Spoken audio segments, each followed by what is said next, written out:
Welcome to JHart Modelworks. In this video, we're going to quickly and easily scratch build an Optima battery.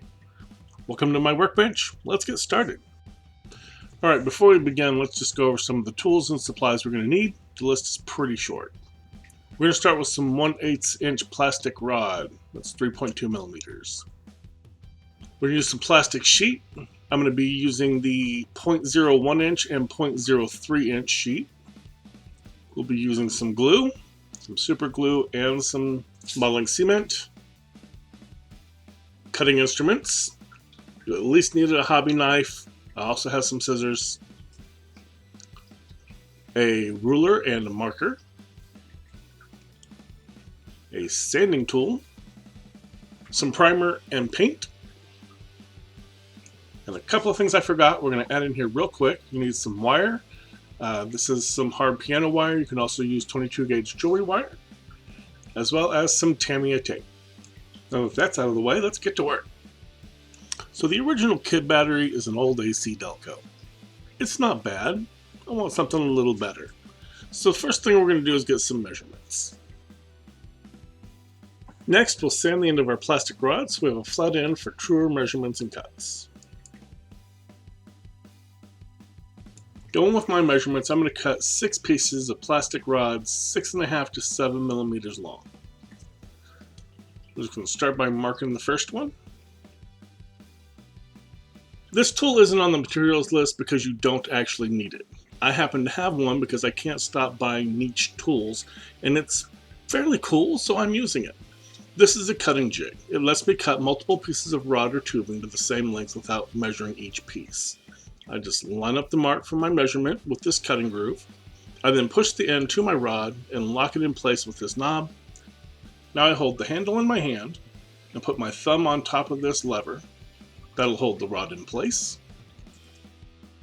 And then I just use a knife or saw to cut my piece. This would have worked better with a good razor saw.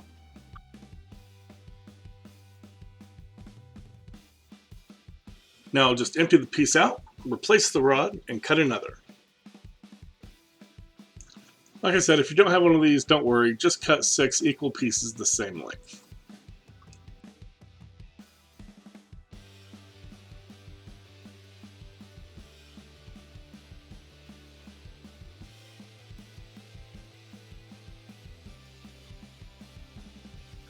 Now that we have 6 mostly equal pieces, we're going to sand a flat spot on one side of the cylinder on 4 pieces, so that's long ways. The remaining 2 will get a flat spot on 2 sides exactly opposite of each other. Those 2 pieces are going to go in the middle. This isn't absolutely necessary. I mean, you could just glue the 6 cylinders together without sanding them, but to me it looks a little better when they're sanded before they're glued. Now that we have our flat spots, we're going to start gluing the cylinders together. As mentioned, the pieces with a flat on both sides goes in the middle, and we're going to glue a piece with a single flat on each side with some Tamiya extra thin.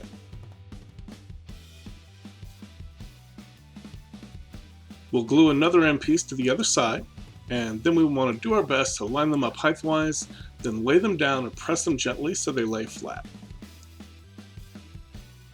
While these dry, we'll repeat the process with the remaining 3 cylinders to make 2 sets of 3.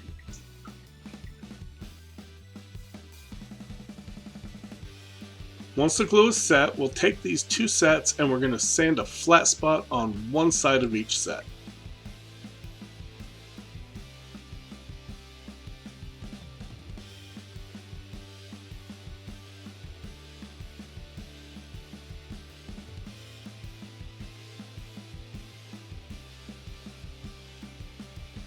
In case you haven't guessed, we're going to glue the 2 sets together, gluing their flat sides to each other.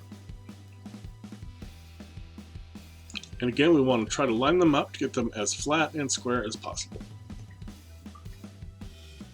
Once dry, it should look something like a 6-pack of sodas. Once we have our 6-pack, we want to sand the top and bottom to make sure they're completely flat and even. Pretty much out of frame again. We're going to take our 6-pack and cut 2 rectangles just slightly larger out of some sheet plastic. I went with 0.01 inch for the bottom and 0.03 inch for the top. These don't have to be perfect, we're going to trim them up later.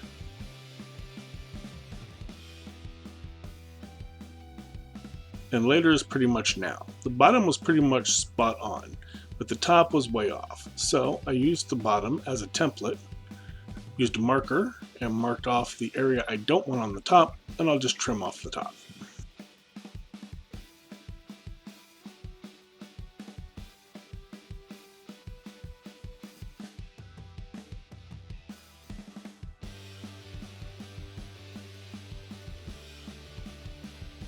Now we're going to use some Tamiya Extra Thin, and we're going to glue the bottom and the top to our 6-pack.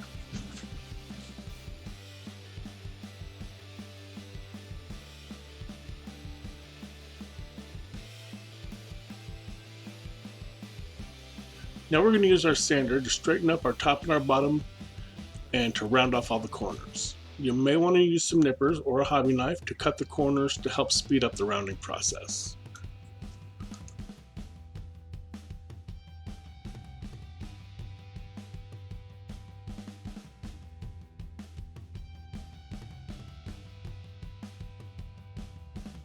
Looking good so far, and we're almost done with the build stage.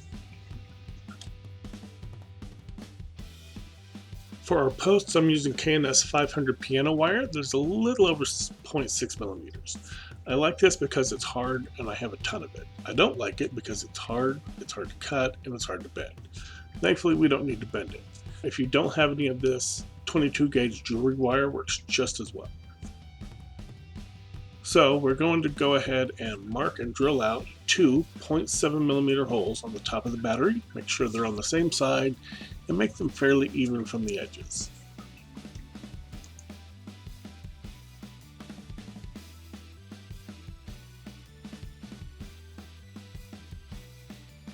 We're going to add some glue to the end of our wire. We'll then push the wire into our hole.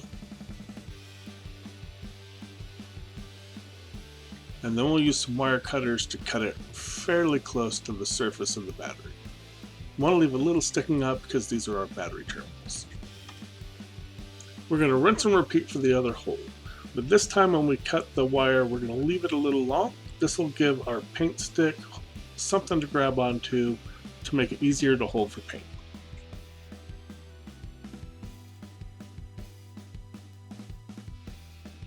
We sprayed the battery with some Tamiya gray primer, and now we're using some 6mm Tamiya tape to mask off the center of the battery. Using a toothpick, we go around and we press the tape into the curves as we go. We'll then throw another piece around the bottom, and then we'll paint the top yellow for the Optima Performance series. We also have a regular series battery that's black with a red top, and boat batteries that are black with a blue top. Once the paint is dry, we're going to very carefully clean off the metal posts with some lacquer thinner on a Q-tip.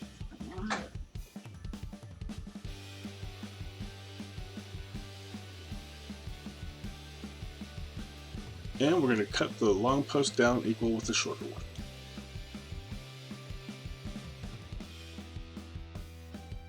And now we have an Optima style battery for 1/24th and 1/25th scale cars.